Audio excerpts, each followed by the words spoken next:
કેમ છો? મજામાં? આજે આપણે કઢી બનાવીએ છીએ. આપણે કઢીના મસાલા તૈયાર કરી લીધા છે. આપણે એક તપેલું મૂકશું, તેમાં તેલ ગરમ કરવા મૂકશું. આપણે છાશમાં ચણાના લોટને નાખશું. છાશ જેટલી હોય તે પ્રમાણમાં ચણાના લોટને નાખવાનો. પછી આપણે તેને સારી રીતે હાથેથી મિક્સ કરી લેશું. તેમાં કણી થાવી ના જોઈએ, ગોરીંડી ના થવી જોઈએ. પછી આપણે મરચાં તરી લેશું. તેલ ગરમ આવી ગયું એટલે મરચાં તરી લઈએ. મરચાં તરાઈ જાય પછી આપણે છાશના મિશ્રણમાં હળદર નાખીશું. જે પ્રમાણે આપણે પીળું કરવું હોય એ પ્રમાણે નાખવાનું. અમારે બોળચોથ હોય એટલે વધુ પૂરતી કઢી જ બને છે. હવે આપણે તેમાં મીઠું નાખીશું સ્વાદ અનુસાર. હવે તેલ આવી ગયું તો રાઈ નાખીશું. રાઈને આપણે સારી રીતે સાતળવાની છે.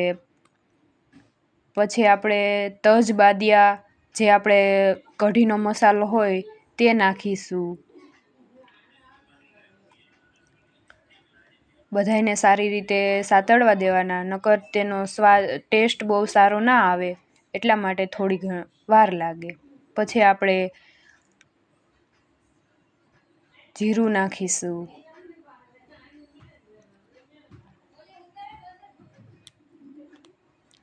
લસણ, મરચાં, લીમડો તે બધું આપણે તેમાં નાખી દેશું. તેને થોડીક વાર સાતળશું.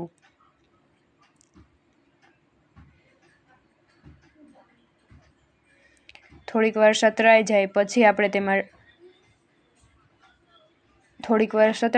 ટમેટા એડ કરીશું.